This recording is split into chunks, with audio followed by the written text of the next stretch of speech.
Hello student, welcome to our YouTube channel new beginning. आज के इस वीडियो लेक्चर में हम लोग थर्मोडायनेमिक्स को आगे पढ़ते हुए कुछ और ऑब्जेक्टिव क्वेश्चंस की बात करेंगे विद सॉल्यूशन।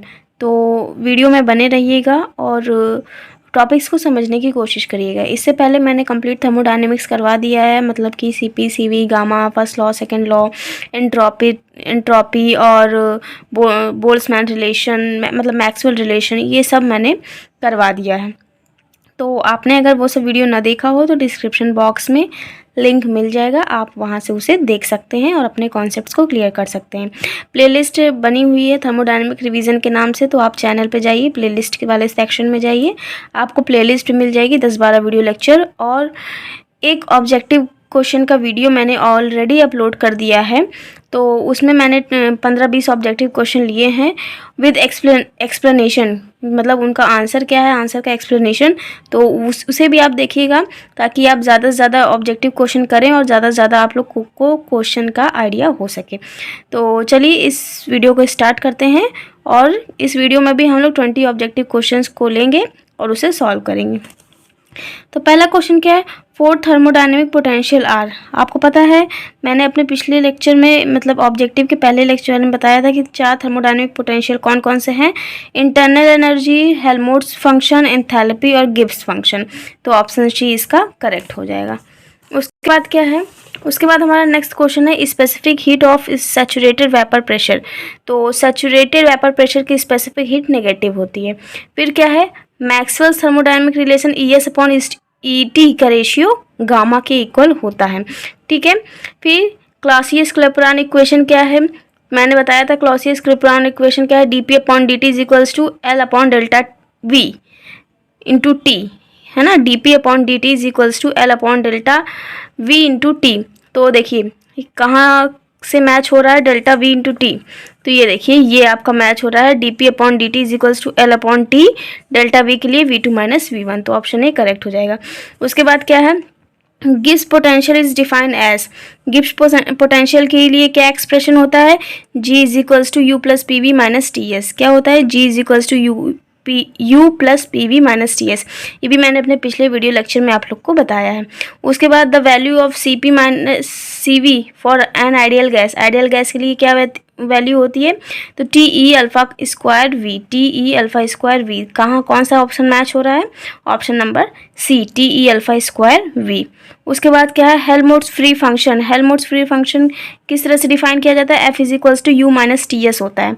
ये चारों फंक्शन आपके इंटरनल एनर्जी और हेल्महोल्ट्ज और गिब्स फ्री और कौन सा एंथैल्पी, ये सब के लिए क्या एक्सप्रेशन होते हैं, मैंने अपने लास्ट वीडियो लेक्चर में आप लोग को बताया है। तो डिस्क्रिप्शन बॉक्स से उस वीडियो को ज़रूर देखिएगा। उसके बाद क्या है, hydrogen and helium normal temperature पे क्या होते हैं, हीटिंग इफेक्ट शो करते हैं। कौन सा इफेक्ट शो करते हैं, हीटिंग इफेक्ट। उसके बाद क्या है, मैक्सवेल रिलेशन। मैक्सवेल रिलेशन कौन सा है, तो मैंने एक ट्रिक आपको बताई थी मैक्सवेल रिलेशन याद करने की, TS अपॉन PV करके, TS अपॉन PV करके। वो ट्रिक बहुत इंपॉर्टेंट है, आप लोग देख लीजिएगा, क्योंकि जनरली जो है कंफ्यूज्ड हो जाते हैं मैक्सवेल रिलेशन को निकालने में कि क्या कांस्टेंट होगा, क्या वेरिएबल होगा। तो उस ट्रिक से बहुत ही आसान हो जाएगा आप लोग के लिए। तो उस ट्रिक का अगर आप लोग यूज़ करेंगे तो ये बी ऑप्शन आपका सही आएगा। और वैसे भी अगर आपको मैक्सवेल चारों रिलेशन याद होगा तो भी आप बता सकते हो कि ये वो नहीं है, उनके रिलेशन नहीं है, सिर्फ यही मैक्सवेल का रिलेशन है। ठीक है। उसके बाद नेक्स्ट क्वेश्चन क्या है, नेक्स्ट है rice takes longest time to cook at Mount Everest. Answer है माउंट एवरेस्ट। फिर क्या है, उसके बाद क्या है, paraffin wax contracts on solidification. क्या है, the melting point of wax will be, क्या होता है, increase with pressure, pressure increase करने पर इंक्रीज करता है।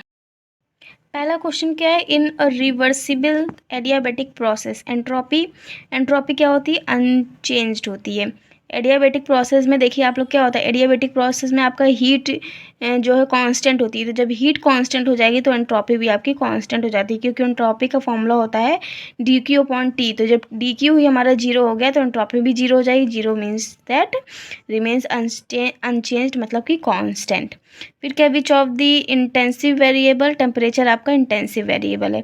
नेक्स्ट क्वेश्चन क्या है, the variable in entropy of a mole of an ideal gas when gas undergo free expansion is, तो पॉजिटिव होती है entropy. Which relation represent Clausius theorem, Clausius theorem कौन सी है, integration D Q upon T is equals to 0 होता है, इसी को हम लोग क्लॉसियस इक्वेशन कहते हैं। नेक्स्ट क्या है, नेक्स्ट है entropy remains constant. Entropy constant कब होती है, आइसोथर्मल में, आइसोथर्मल में और आइसोकोरिक में, आइसोलेटेड में। तो आप लोग को पता होगा आइसोथर्मल में तो एंट्रोपी इन्फिनिटी हो जाएगी, क्योंकि टी 0 हो जाएगा तो एंट्रोपी इन्फिनिटी हो जाएगी। लेकिन एडियाबैटिक में क्या होगा, जब डी क्यू 0 हो जाएगा तो आपकी एंट्रोपी 0 हो जाएगी। In reversible so the entropy of the system constant, reversible में एंट्रोपी कांस्टेंट होती है।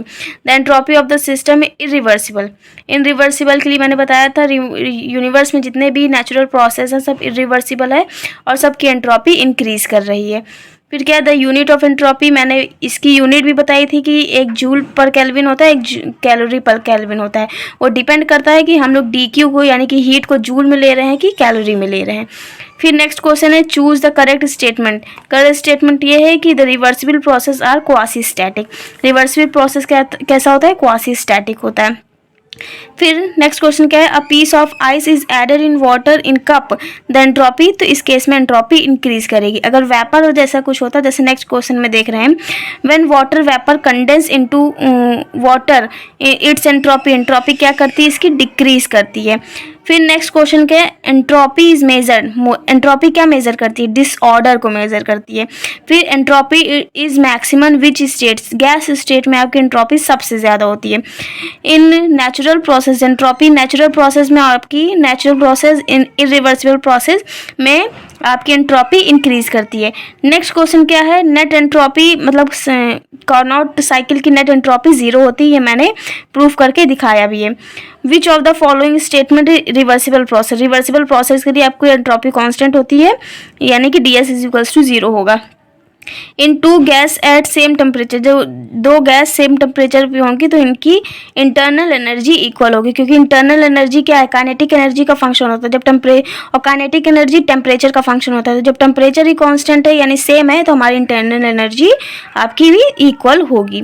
तो होप सो ये वीडियो लेक्चर आपको पसंद आया होगा, कुछ ऑब्जेक्टिव क्वेश्चन हैं, आपने कुछ सीखा होगा इनसे।